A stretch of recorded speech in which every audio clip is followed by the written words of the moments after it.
Good afternoon, everyone. My name is Jim Underdown. I'm the Executive Director here at the Center for Inquiry. I just wanted to welcome everyone. Thank you.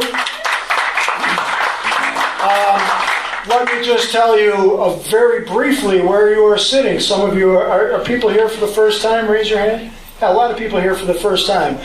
This is the only fully staffed free thought facility in the western United States. No building like this exists west of the Mississippi. And it comes from the formation of two major organizations that are both decades old. Originally, CSICOP, the Committee for the Scientific Investigation of Claims of the Paranormal, started publishing Skeptical Inquirer magazine in 1976 to answer a lot of crazy claims that was going on in the 70s with Uri Geller and Roswell and lots of different things. They were joined by the committee, for the Council for Secular Humanism in 1980, which publishes Free Inquiry magazine.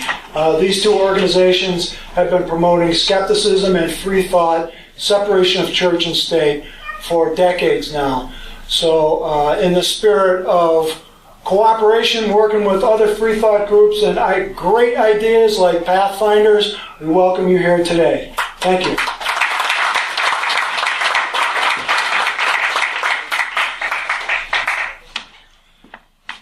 So a big thank you to CFI for letting us be here tonight. We're excited to be here. I actually interned at CFI 6 summers ago or so. This is not my first time here, but it's good to be back. And we're going to talk to you guys a little bit about our trip a little bit later, but more so, I just decided to take this night as an excuse and an opportunity to line up some of my favorite performers, and you guys get to benefit from that. So, you're welcome. We're going to start off with Gary Stockdale, who I recently met at the OC Free Thought Convention and then got to see perform at TAM, the Amazing Meeting. And I'm just going to let him speak for himself and his music speak for itself. Gary. Thanks, Conor. Hello, everybody. All right, look, we're going to start this off. The great gospel, the great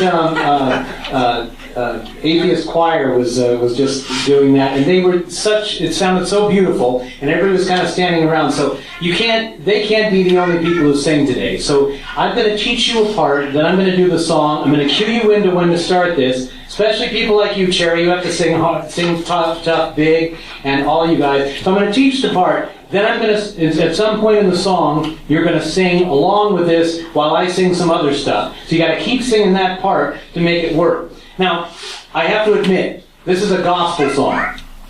Now, I had to say, even though I love gospel music, I'm the most atheist person. I'm so atheist I don't even believe Bono exists.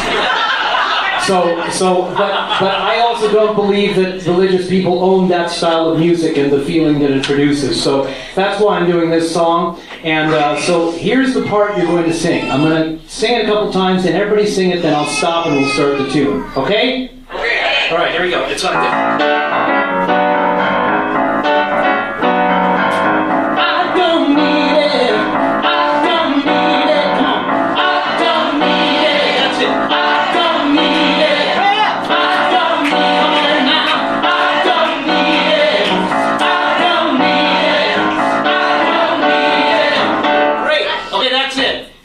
Strong as you can on that. When the time comes, when I'm done with you singing that, I'll just kind of wave you off and go on to the next thing. If you go over and you sing a few extra ones, it doesn't matter at all. But anyway, here it is. This is called So Glad I Know.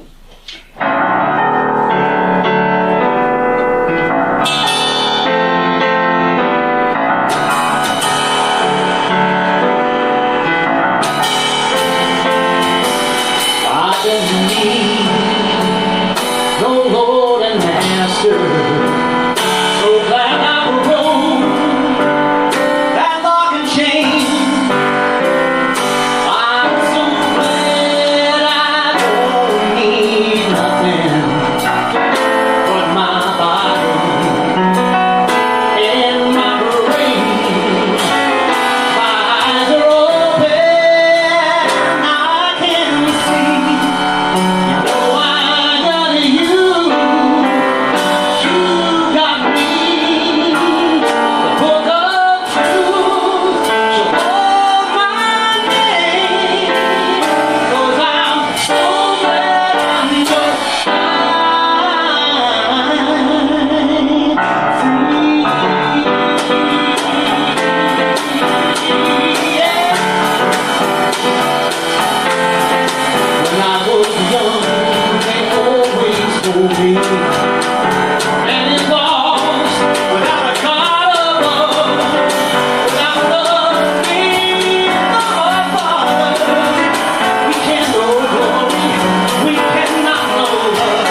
Wow, if only we had some really big fat people with sweating all over the place. That would make it even better. All right, this song has nothing to do with atheism, but it does have to do with, let me get my breath a second here. I've got the vapors. Scotty Bretman over here. And anyway, this has to do with, there's a place in this song where there's going to be 2 hits. Scotty will catch it. If you were born before 65, you might also hit in those 2 places. If you're born after 65, you won't have any idea what I'm talking about. So we'll all meet together.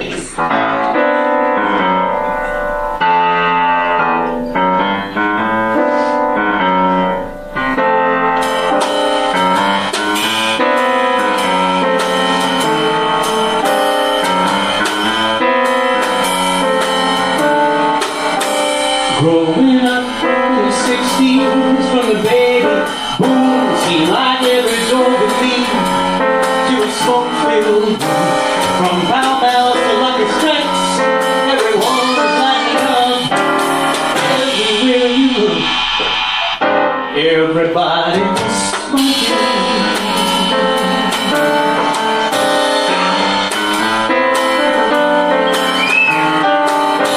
TV hosts had ashtrays on the table every night. They'd take a drag and then take the time to joke to right. But call your own to tell the truth. What's eloquent for Salem? It's Sullivan, Soul Larks with Ballet Bruce and Jackie Mason. More got to smoke them than many other cigarettes.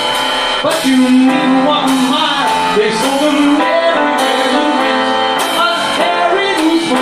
Would rather fight than switch. With one black eye, 2 black bones now. Everybody spit.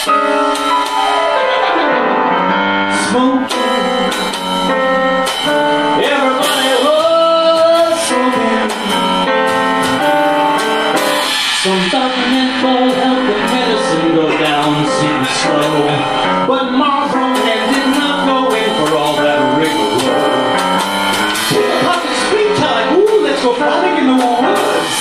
Sorry, Cranston tastes good like a cigarette. That's right.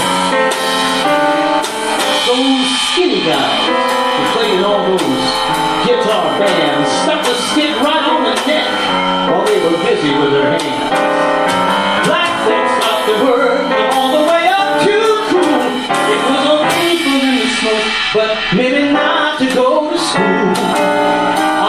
Soon equal rights came also for the so-called weaker sex. You've come a long way, baby. Now come on, smoke this cigarette. Blow some smoke into your face, man. You'll be putting in your hand, and you can share an M&M after you emptied out your plans.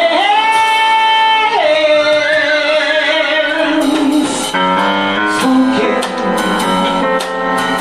Everybody was smoking.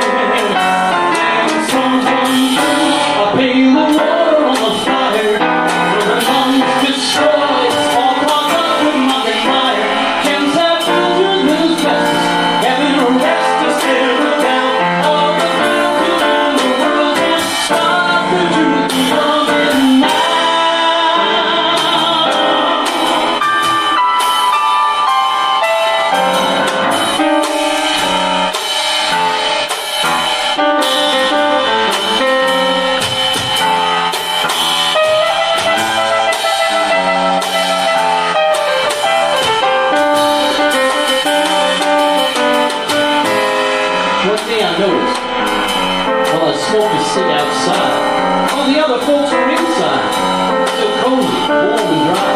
I started smoking to be in, to be like dig me, I'm cool. So how come I'm out here freezing, feeling like a fool? So I stopped, went cold turkey, never even snuck a puff. So I'll say for a while, hey, it's pretty goddamn rough. But I quit those fucks, those bucks, those stinking cigarettes. I admit I've not quit smoking certain other things just yet. Although smoking is less hip now in the good old USA.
introduce a really good friend of mine. We've been on a lot of different shows together, and I always like playing with him. He makes everything more exciting and fun and interesting, and he's a great musical artist. My friend Eric Schwartz. Yeah!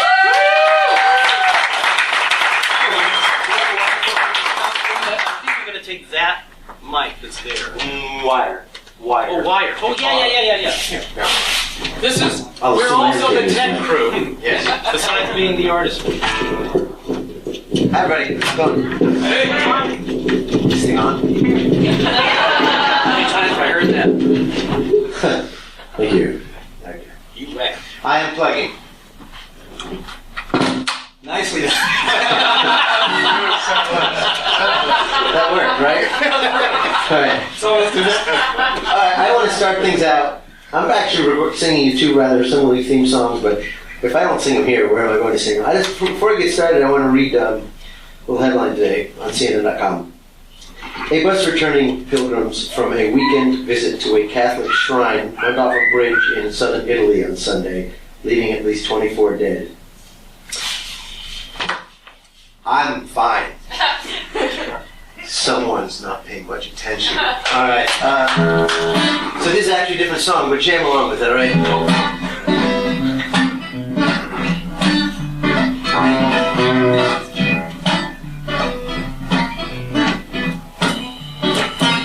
You board a busload full of Bibles to spread the word of God. On the way around the mountain, the driver starts to nod as they pull your corpses from the wreck. My only question is, Jesus didn't have your back, how come you had his? Thanks for nothing, you grade nothing in the sky. How come the one that always seemed to love you most, the one that always seemed to die prematurely? Prematurely.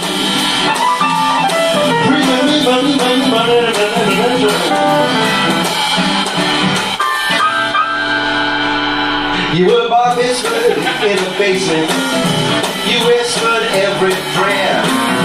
The Warsaw streets were crawling with Gestapo everywhere. The rabbi promised God would save you for doing what was right. Well, the rabbi's now a lampshade and you still don't see the light. Thanks for nothing. Oh, you read nothing in the sky. I'm the one that always seemed to love you the most. The one that always seemed to die the premature.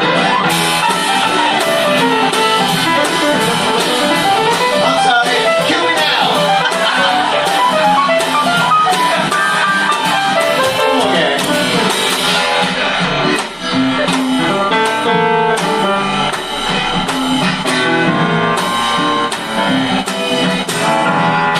Save the best for last. You fly airplanes into buildings. You strap yourself with bombs. You populate madrasas from Jalalabad to Homs.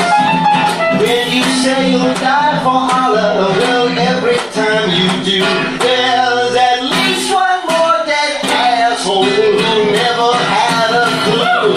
Thanks for nothing. Oh, you get nothing in the sky. I'm the one that always seems to love you most. The one that always seems to die prematurely. Prematurely. I'm flying. I've recently had vaginal sex.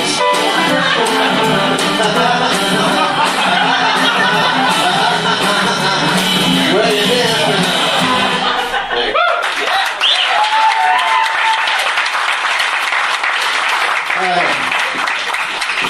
And never one to shy away from capitalizing on other people's misery. Here's another one. G. It's in G, sorry. Right. Said G, you said E. I said E? Yeah. Go, and then I played it in E. And then I realized it's actually in G. Sorry about that. Wait. Did we get paid enough to raise it 3? Wait.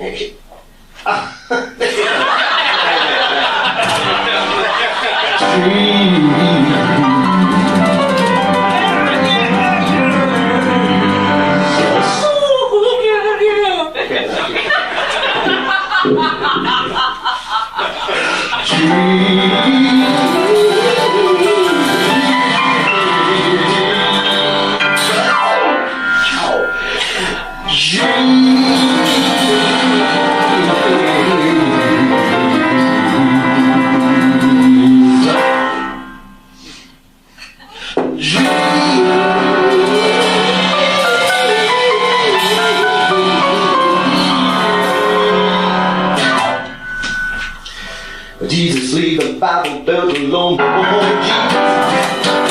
Jesus, well, now Jesus, leave the Bible belt alone. Keep up the well, the bell, and everything's still shown. Jesus, leave the Bible belt alone. Well, I look up to the sky. What you think I see flying by? Twist of his tail and the butt of the holes. But Jesus, leave the Bible belt alone. Well, I look down at my feet. They got 4 feet of water on the street. Can't be broken, won't make no evidence is known. So Jesus, leave the Bible belt alone. Oh, Jesus, Jesus, leave the Bible belt alone.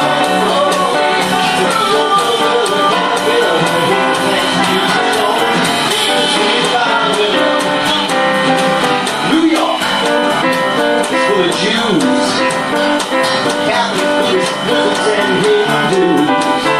And then Muslims up there, no Christian would be known, so Jesus brings us the Bible belt alone. Well, they violence, they were sins. 9/11 done by men in the name of Mohammed. Why are we so well off the road? Jesus, leave the Bible belt alone. Bring it on, Jesus.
It sucks to be you.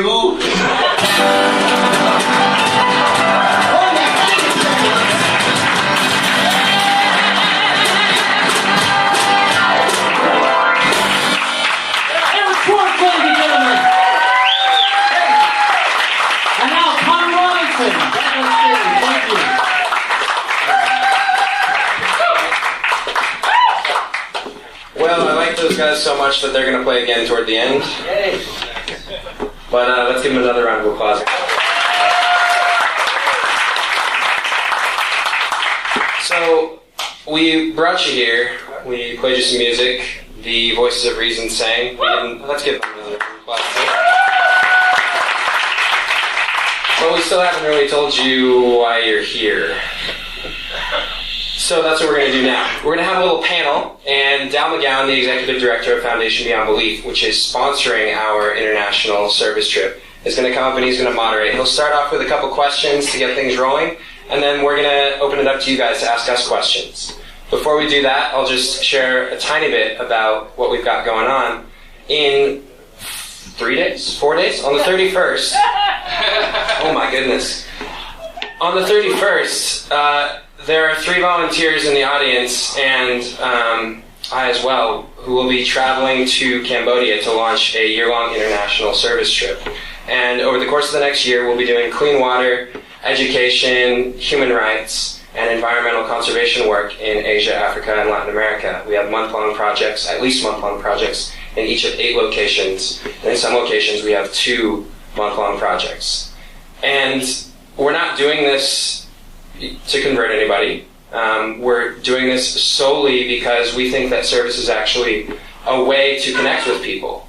We want to explore the idea that service can provide a foundation for authentic interactions across religious, cultural, geographical, ethnic, socioeconomic, any kind of divide you can think of. We feel that bringing people together in work towards shared goals can actually bridge a lot of the gaps that otherwise exist. And that's pretty much it.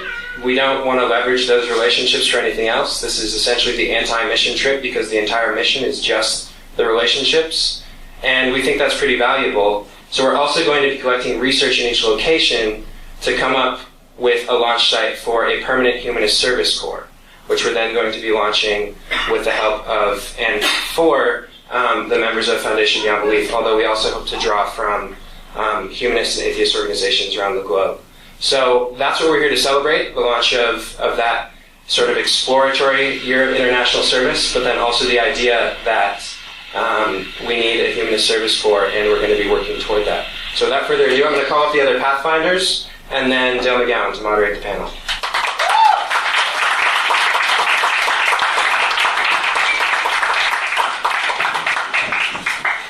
All right, hi everybody. I'm just going to take a couple of minutes to explain what the relationship is between Foundation Beyond Belief and Pathfinders. And by the way, if you've seen the Academy Awards, you know how you tune in to hear these great performers and to see all these, see the celebrities and the entertainers and all that sort of thing. And then at some point they bring out the suit. This guy who's the president of the Motion Picture Arts and Sciences Academy or whatever. Well, that's me tonight. I'm the least interesting person on stage. But I'm going to try to explain some of what has gone on behind the scenes to get us to this point. And I'm just going to take 2 minutes to do that, and then we'll open up the panel. Foundation Beyond Belief launched in January of 2010. And initially, we set up an ongoing charity support membership for humanists. You can sign up for an automatic contribution once a month, and we support 5 charities per quarter. You can distribute your donation however you want across those. So just earlier this month, we passed $1 million in total donations since the launch of the organization. And that's been a great program, and we're very proud of that. But one of the things that we had in mind from the beginning was to get involved in more direct programming. The charity support is humanists supporting other organizations that are working in the field. But we wanted to get out there and get our hands dirty as well. And so one of the things we did toward the end of the second full year, we created a network of volunteer organizations around the United States. So now we've got 28 humanist volunteer teams in cities across the United States working in their communities, volunteering. And in the back of my mind from the very beginning, one of the things that I was interested in was an international service opportunity for humanists. And I thought 4 or 5 years down the road, we'll shoot for something like this, but I knew it would take some building. And then Conor Robinson waltzed into my life. Not only the idea, but this fully fledged plan for doing this, and the competence and passion and vision to pull it off. It was I couldn't have asked for more. And so he walked in the door about a year ago, introduced by Chris Stedman at Harvard to me, and it was a match made in Los Angeles. In Los Angeles. It was a match. So anyway, it was immediately obvious that this was what we were looking for, and so we've been able to support this. It's gotten off the ground just beautifully. Conor helped to open up an application process, and we ended up with the 4 committed, compassionate humanists that you see before you today taking off on this trip, which is something that I just frankly cannot quite imagine. I'm so awestruck by this kind of thing. Somebody who can just say, I'm going to take a year of my life and dedicate it to this vision, and not only doing this year of service, but building this ongoing structure so that 5, 10, 15 years from now, when we have a permanent humanist service corps, this is where it started, right here, taking off for Cambodia later this week. So anyway, I'm really excited and humbled to be here participating in this. So I want to open up with a couple of questions, and then we're going to throw it out to audience questions right away. So my first question is for each of you. Conor, you'll have to answer in a slightly different way, but what is it that drew you to this initially? When you heard about this, what is it that made you know that you wanted to do this, but even more than that, that you could make that commitment, that you could make that leap? Why don't we kind of go ahead and start? You can speak to the whole program. Sure. So the leap feels smaller for me because I watched this grow from the very beginning. So each gradual change has probably seemed less drastic than the decision to jump straight from college or from graduate school into a year of service. For me, it all started with the idea, I think I alluded to it in my introduction, that I wanted to travel the world, and I knew it wouldn't be meaningful to me unless I could connect with the people in each location where I traveled. And I'm a middle-class white guy from America, so why would they have any reason to connect with me and share their lives with me? So I brought in the idea of service. Having used service at Yale with the Yale Humanist Society and in other capacities volunteering with the Harvard Humanist Community Project, I knew that service could bring people together and get over or provide a bridge over some of the communication difficulties that we otherwise have. And I'm somebody who thinks a lot about language and communication. Language is really fallible. Humans are incredibly fallible at interpreting information. And so we need that. We need something to help us get over all of the humps in communication. So I started organizing service projects, and I just, through the course of sort of defending the hypothesis that service can provide a foundation for good communication, I became really invested in that hypothesis and invested in this trip, as humans do. They justify themselves and become invested as a result. And I realized that it wasn't something I wanted to be just for me for the next year, but I wanted it to be something that other people had the opportunity to be a part of and to test. And so that's when I approached Foundation Beyond Belief. And the rest is, well, let's let these guys jump in. Conor, could you introduce everybody? Sure thing. So, I'm Conor. This is Ben. Ben Sweater Vest Blanchard, trademarked. And Wendy at the end, rather, sorry. Wendy Weber and Michelle Huey. Just to clarify, the question was, how did we get into this, and how did we know we were going to spend the next year of our life doing this? Yeah, what drew you to it? What made you interested from the beginning? So I've actually wanted to do a project like this for a very, very long time. I guess I can say a life ago now, when I was an executive board member for our Medical Professions Association, I think that's state. I'm from Minnesota, way up north. Anyway, I would organize a service trip for between 3 weeks and 3 months, depending on the year, for fellow students, and I really, really wanted to do that, but I just couldn't authentically do it, because even though an explicitly secular club was doing the service trip, we would be spending between 2 and 4 hours a day doing church work and praying and handing out Bibles, and I just couldn't fathom myself going abroad to do service work and then spend so many of my waking hours not doing service work and doing something that arguably is kind of worthless.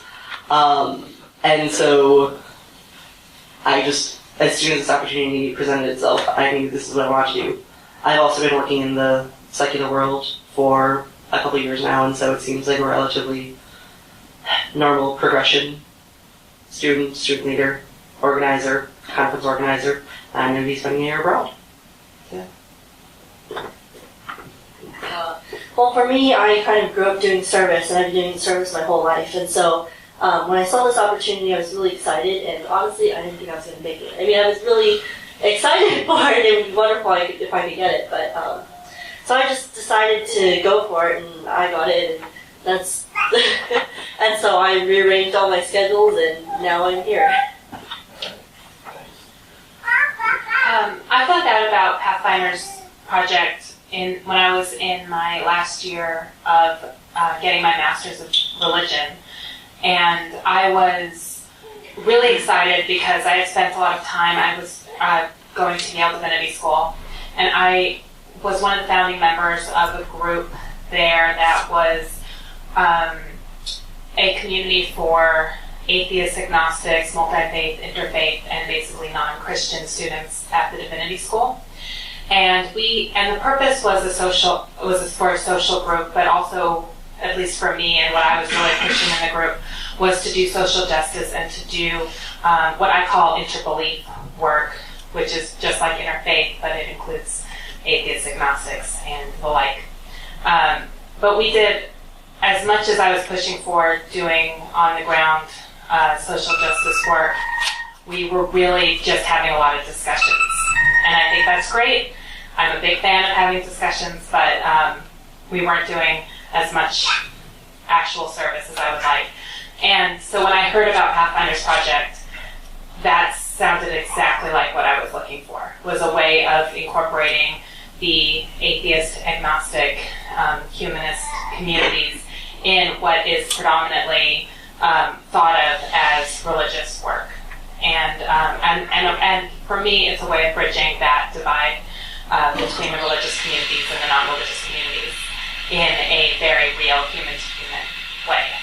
And then personally, I am addicted to traveling, so the idea of going to this many countries in a year just couldn't be left behind. Great, thanks. You hold on to the mic for a second. We'll go the other way for the next question, and then I'm going to throw it to the audience.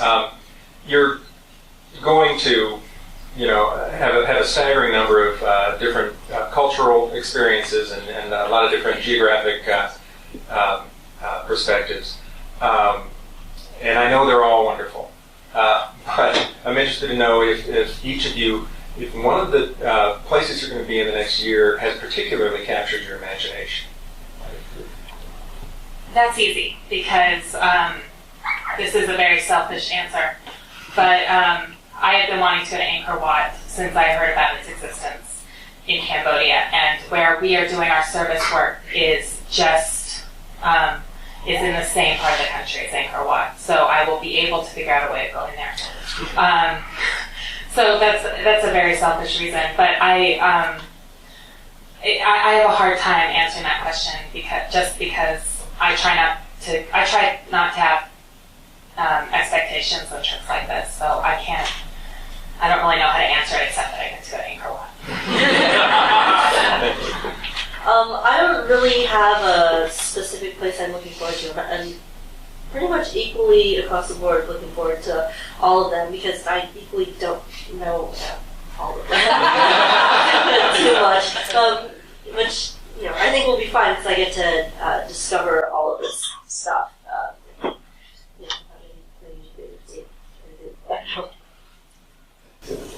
So I'm a scientist by trade, and so I really, really enjoy talking about science. And so that comes up in a couple places. But most importantly, in northern Ghana, we are working with the Leo Igwe research project, which deals with the modern-day witches and witch children, and just witch accusation, which I find... What? You just used the other witch. I thought it was funny. That you find funny? Anyway. So I find that probably the most problematic problem in the world today. Sorry, this is a running inside joke. Though it's a very, very serious issue, it is one of the most disturbing thoughts in the world that people are being killed for being witches. And so that is what I'm looking forward to the most, being able to help prevent that. Because I'm not a mean person, I'll let you in on the inside joke. So Ben's not allowed to use the word problematic because he wasn't a humanities major. Or problematized. Only me and Wendy. Unless we give him permission. He's supposed to wait for a hand signal. But in any case. No, so this is going to be a little bit of a cop-out answer, and I apologize in advance. I didn't pick the countries first.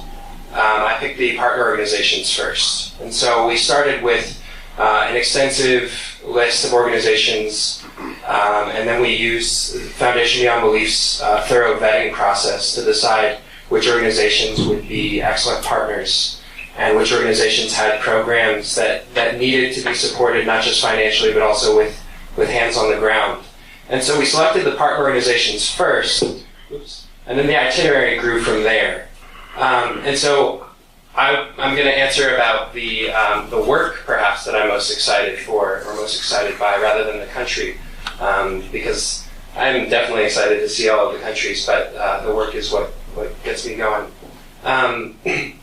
I'm perhaps most excited by our partnership with Children of the Border at the moment. They're a humanist organization, explicitly humanist, that was originally a Harvard volunteering program.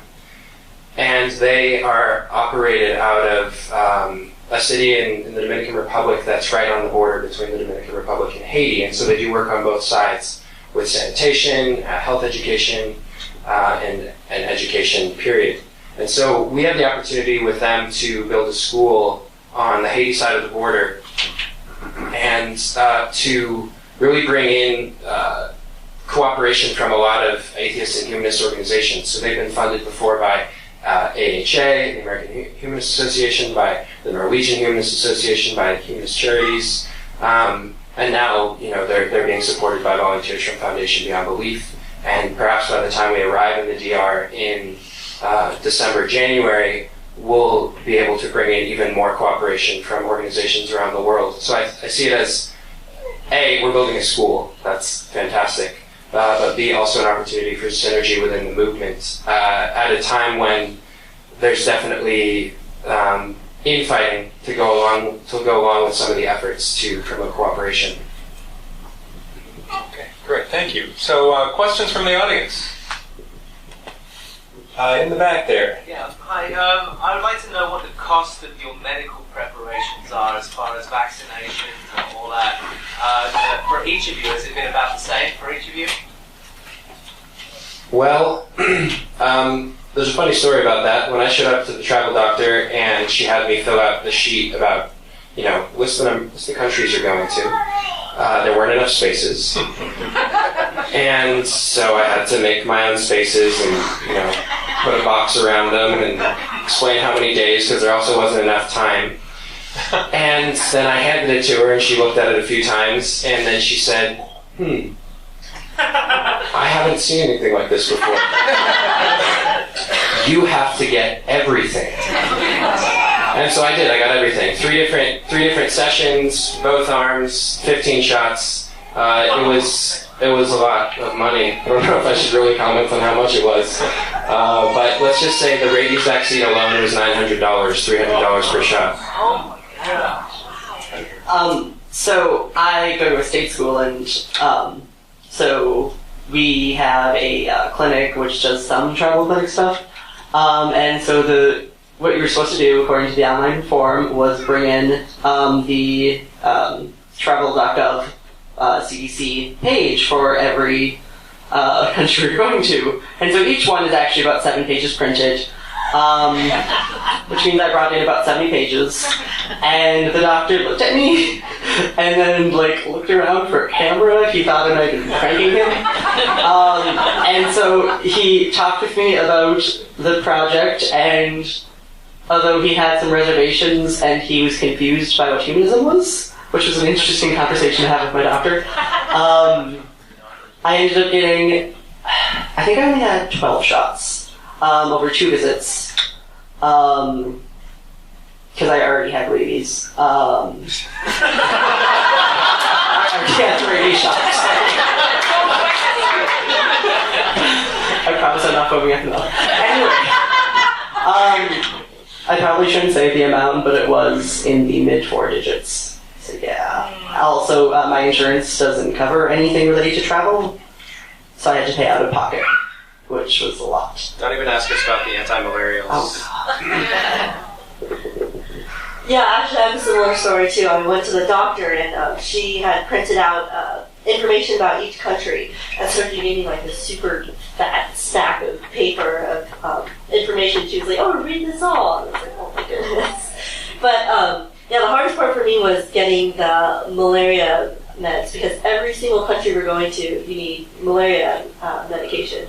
So we're each carrying around 365 malaria pills, and I have this huge bag just filled with like pills and stuff. I'm just going to get confiscated by TSA. I mean, I had a similar experience. In all my traveling that I've done before, I've never done a vaccination before traveling because I'm just not inclined that way. So I had a hard time deciding to do all of them, but I did. But the only funny story I have is that the entire, in all of southern New Mexico, it's impossible to find the Japanese encephalitis vaccine. FYI, I had to go to Texas. Okay, yes. You're going to countries with so many different languages and so many different regimes. First of all, do you have translators like on the ground there who can help you communicate? Because it kind of boggles my mind how you're going to communicate in so many different places. And also, are you worried about the political ramifications of the countries that you're in, whether there's going to be any difficulties with that? No, Wendy! So the only country where we will need a translator will be in Cambodia, and that's only for certain short parts of the project.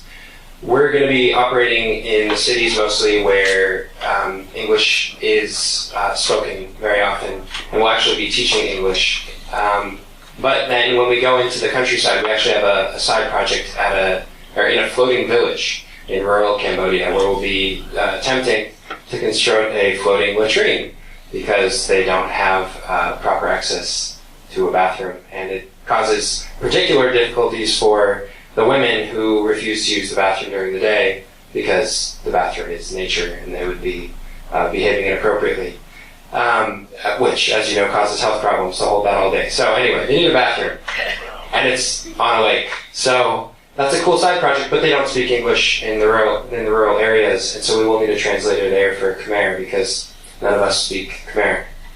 Eddie does. Eddie speaks Khmer. But we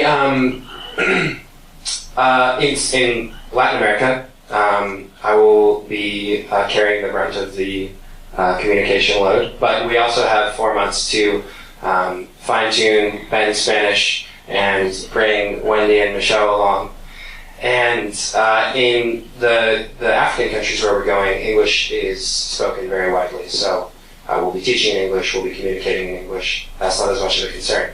But to your question about political movements or currents, yeah, I mean, that's definitely a concern. But the fact that we're going in with an explicitly stated philosophy of listen first, speak later, learn first, teach later, and it's all about offering this free service. I mean, it's not about any ulterior motive. It's just we want to help you do what you need to do, and we're not going to tell you how to do it because you know better than we do how to do it. We just want to be there to, lend a hand. I don't think there are too many people, Muslims, Christians, conservatives, liberals, who are really going to be bothered by that. And after we work alongside them, then we might get to the point where they ask questions about, oh, so what brought you here? What are you? Are you a Christian? Are you a humanist? No, or are you a Muslim? They'd probably ask. But it's definitely going to be a conversation that we have. And in Uganda in particular, there's a very, very strong American conservative Christian missionary effort. And so I imagine we'll actually be having more difficult conversations with the Americans we meet than with the Ugandans we meet. But it's something that we're prepared for and are going to be preparing more for the entire next several months. And you mentioned Eddie. Do you want to say who Eddie is? So Eddie is one of the founders of Bridge of Life School, which is our partner in Cambodia, and he happens to also be a Los Angeles resident. So we've had a fantastic time getting to know him here, eat some Cambodian food with him, and talk about Cambodian culture before we depart. And then, in a completely unrelated note, but it's something I'm excited about, Eddie and I get to celebrate our 25th birthdays together in Cambodia.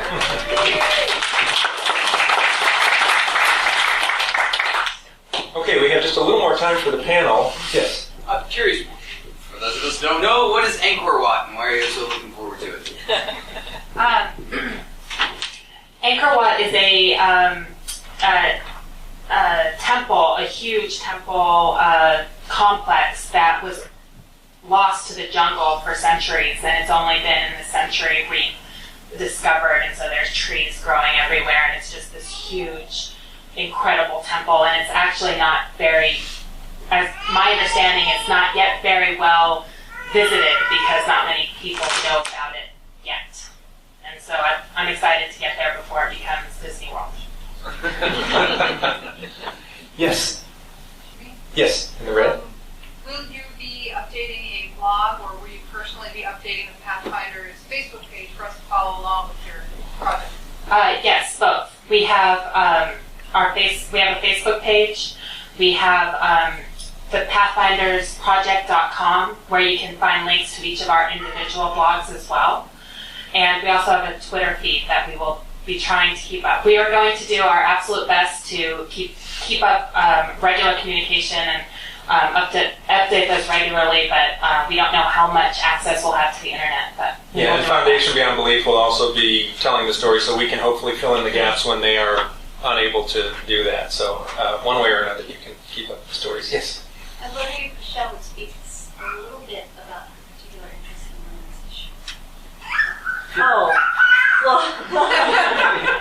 okay, well, I recently went to Ireland. I did like a short documentary on like abortion rights there. And so Conor earlier today was, so we each have a focus, or like not really a focus, but a perspective that we're bringing to each of our individual blogs. And so Conor was suggesting that I do one about women's rights and stuff. But I don't know, I'm still contemplating what mine should be, what my angle should be. And what are your other angles? Everybody should talk about what they're... Not surprisingly, my angle is going to be a lot about interbelief discussions, about the cultural exchanges we encounter, and just about humans meeting humans and all of the joys and problems that brings. I come from a science perspective, so I'll be just talking quite a bit about the science, the health, the implications there, and I'm also a foodie, so I'll be taking photos and sharing experiences of food abroad. And then I've also worked extensively in the secular world, so I'll have a bit of work on interfaith. Not nearly as good as Wendy's, but I'll try. Recipes. That's your cookbook. Yeah, that's a Pathfinder's cookbook. Good fundraiser. So I'm going to be coming at food from the opposite angle. I was raised vegetarian and was vegan for 4 years before going, I call it reluctant omnivore, in preparation for Pathfinders project, because food is such an important part of the cultural exchange. And in order to be a gracious guest in people's homes, I need to not make faces when I eat what they serve me. But I'm probably going to blog about all the gross stuff I eat. But more importantly, I discussed it earlier, and I will certainly be blogging about it. I will be reflecting on the communication. So the difficulties we encounter and how we overcome them, how service does, if my hypothesis is accurate, and service does give us a meaningful way to connect with people. And if it doesn't, then what future iterations of humanist service trips can do to successfully connect with people all across the world. Okay, one quick thing. I was just wondering, is there going to be an easy central location that we can all go to find all of these links? Pathfindersproject.com. Yes, and hopefully, my hope is that this has been compelling enough that you know that this is going to be a great year to follow. So if you go to pathfindersproject.com or foundationbeyondbelief.org or their Facebook page, all of those will have links to each other. And you can find your whatever's your favorite to follow along. And then if you could please help us share the story. You know, if you can, when you get on Facebook, for example, share it on your page or whatever. Get more people in the audience for this this trip. I think it's going to really be an intriguing thing and a really enjoyable and moving thing to follow through the year. So thank you so much for your attention.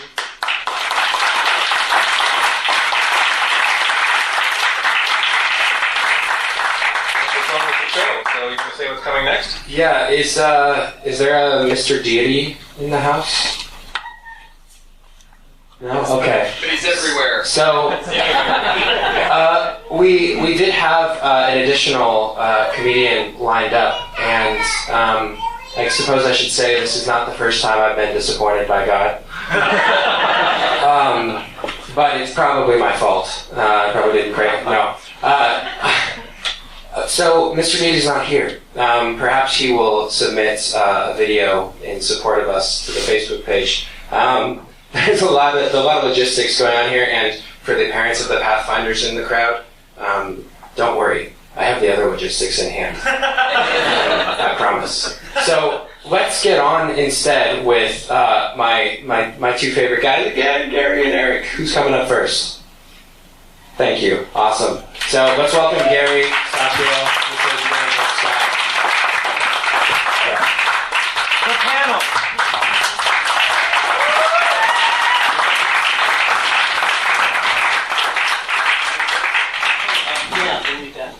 Thank you. All right, we're going to do two more songs. Actually, there's no microphone here. There's the microphone.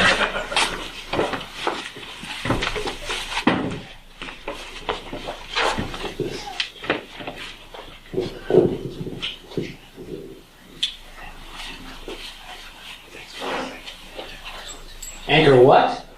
Thank you. Thank you. You ready? Ready. Oh, I got a walking ovation. That's fabulous.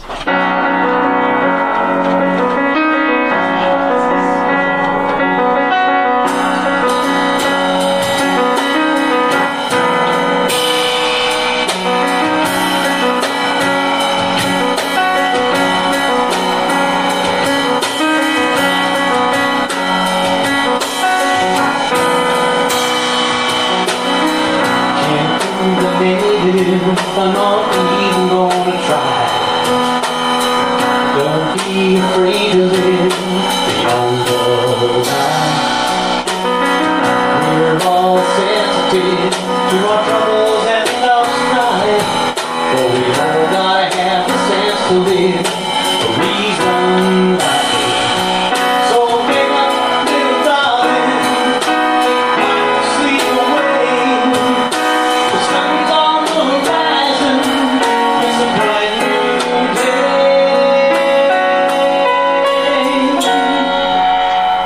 And there's no such thing as Superman, no such place as Candyland. So create will be the master plan.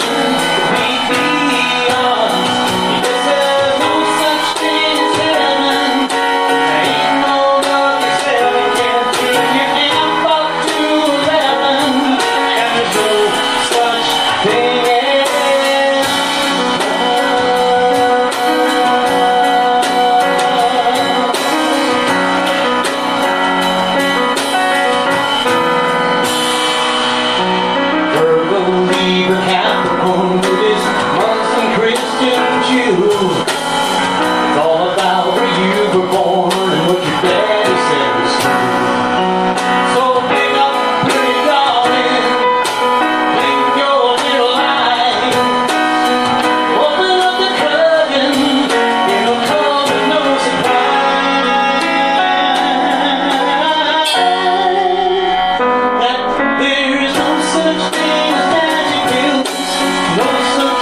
Do you have any gigs for me? He said, can you play at my church on Sunday? Do you know any gospel songs?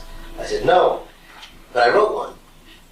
And this is it. And I played it at that church. And he thought it was a gospel song. I thought it was a humanist song. Yeah.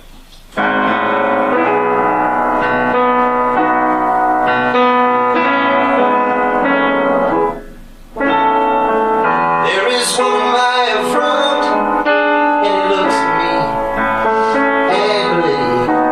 Bothers me, no matter what I do. I offer my apologies and always ignores my pleas, but I ask myself what the better man would do. He would forgive me, so I'll forgive me too. So many times that I felt so low, I would rather die than look at me from someone else's view. And always there were those who would gladly tell me I'm no good, but I ask myself what the better man would do.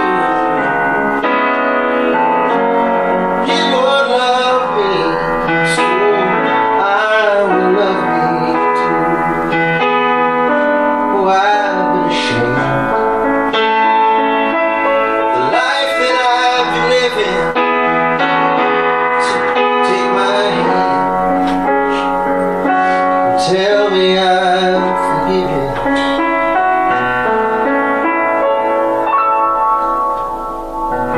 So if you're walking down the street, you see a soul who's in defeat, don't you pass him by, no matter what you do.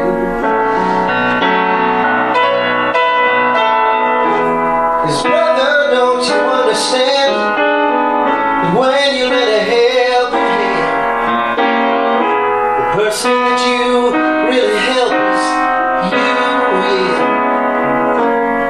Love your neighbor and he will love you too. You do the thing the better man would do.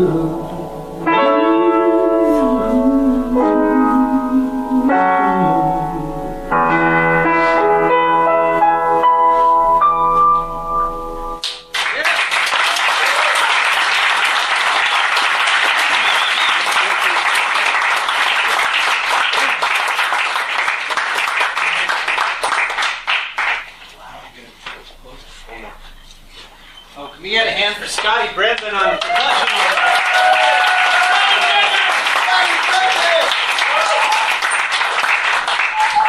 And while we're at it, let's just get one more round of applause. Gary, Eric, Scotty, the voice of reason.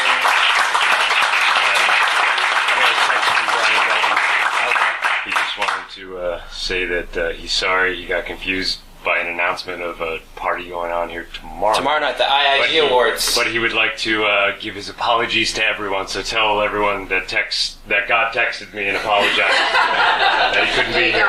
God texted him. God works in mysterious ways. And we gotta take his word for it. That's always how it goes. Well, I want to thank you all for coming and the performers for performing. We're going to be hanging around a little bit, and then we're going to be grabbing dinner right nearby. So for anybody who is interested in hanging out some more, if you have more questions, if you want to talk to us, we'd love to talk to you. And thank you all for coming.